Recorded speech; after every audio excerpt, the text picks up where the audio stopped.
സ്റ്റോക്കിൽ ഇൻവെസ്റ്റ് ചെയ്യാൻ പറ്റിയ ഒരു നല്ല ആപ്പ് പറഞ്ഞു തരുമോ? പലപ്പോഴും എൻ്റെ ട്രെയിനിങ് സെഷന് ശേഷം പാർട്ടിസിപ്പൻസ് ചോദിക്കുന്ന ചോദ്യമാണ്. അതിൻ്റെ ഉത്തരമാണ് ഈ വീഡിയോയിൽ ഞാൻ പറയുന്നത്. My name is Manoj Neelakandan. Welcome to the video. ഇതിനായിട്ട് ആദ്യം ചെയ്യേണ്ടത് സെബി അംഗീകരിച്ച securities and exchange board of India അംഗീകരിച്ച ആപ്പുകൾ മാത്രം എടുക്കാവുന്നതാണ്. അതിനായിട്ട് സെബിയുടെ വെബ്സൈറ്റിൽ പോയി കഴിഞ്ഞാൽ ഓത്തറൈസ്ഡ് ഇൻ്റർമീഡിയറീസ് അതിൻ്റെ ലിങ്ക് ഞാൻ താഴെ കൊടുക്കാം. അത് ക്ലിക്ക് ചെയ്തിട്ട് നിങ്ങൾ ഉദ്ദേശിക്കുന്ന ആ ആപ്പ് അവരുടെ ലിസ്റ്റിലുണ്ടോ, സെബി അംഗീകരിച്ചതാണോ എന്ന് പരിശോധിക്കുക. ധാരാളം സെബി ഓത്തറൈസ്ഡ് ആപ്പുകളുണ്ട്.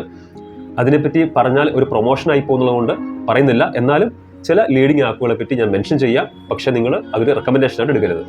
ഒന്നാമത് സരോദ, പിന്നെ ഗുരോ എന്നൊരു ആപ്പുണ്ട്, അബ്സ്റ്റോക്സ് എന്നൊരു ആപ്പുണ്ട്, ഏഞ്ചൽ 1 ഉണ്ട്. ഓരോ സമയത്തും ഇതിൻ്റെ റാങ്കിങ് മാറിക്കൊണ്ടിരിക്കും. അപ്പോൾ നിങ്ങൾ എപ്പോഴാണോ ആപ്പ് എടുക്കുന്നത് ആ സമയത്ത് ഏറ്റവും ലീഡിംഗ് ആയിട്ടുള്ള ആപ്പ് എടുക്കുക. അത് സെബി ഓത്തറൈസ്ഡ് ആണോ നോക്കുക. അടുത്തതായി ചെയ്യേണ്ടത് ഈ ഓരോ ആപ്പും ആ ആപ്പ് എങ്ങനെ ഡൗൺലോഡ് ചെയ്യണം, അതെങ്ങനെ ഉപയോഗിക്കണം എന്നതിനെ പറ്റിയിട്ട് അവർ തന്നെ ഒരു വീഡിയോ ഇറക്കിയിട്ടുണ്ട്. ആ വീഡിയോ 1-2 പ്രാവശ്യം കാണുക. പിന്നെ KYC ചെയ്യുക. എന്താ KYC എന്ന് പറഞ്ഞാൽ നോ യുവർ കസ്റ്റമർ. ഒരു ബാങ്കിൽ അക്കൗണ്ട് തുടങ്ങുമ്പോൾ ചെയ്യുന്ന പോലെ തന്നെ ഇവിടെയും നമുക്ക് ചില ഡോക്യുമെന്റ്സ് എല്ലാം സബ്മിറ്റ് ചെയ്യേണ്ടതുണ്ട്.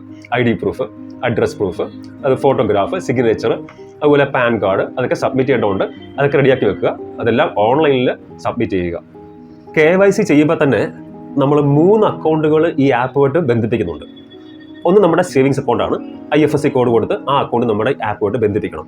പിന്നെ ട്രേഡിംഗ് അക്കൗണ്ട്, ഡിമാറ്റ് അക്കൗണ്ട് എന്ന 2 അക്കൗണ്ടുകൾ അപ്പോൾ ഓപ്പൺ ചെയ്യണം. ഇതിനെയാണ് 3-in-1 അക്കൗണ്ട് എന്ന് പറയുക.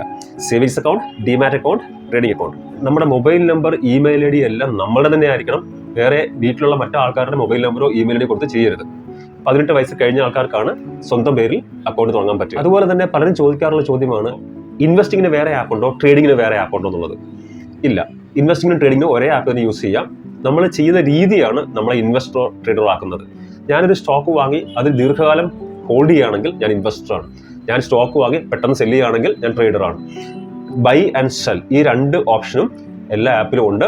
ആ ബൈ ആൻഡ് സെൽ ഓപ്ഷനാണ് ഇൻവെസ്റ്ററായാലും ട്രേഡറായും ചെയ്യേണ്ടത്. പിന്നെ ട്രേഡിങ്ങിന് കുറച്ച് എക്സ്ട്രാ ഫീച്ചേഴ്സ് ചില ആപ്പിൽ ഉണ്ടാകാറുണ്ട്. എന്തായാലും ട്രേഡിങ്ങിനെ പറ്റി ഞാൻ കൂടുതൽ പറയുന്നില്ല, കാര്യം നമ്മൾ ട്രേഡിംഗ് പ്രൊമോട്ട് ചെയ്യുന്നില്ല. So thanks for watching. See you in the next video.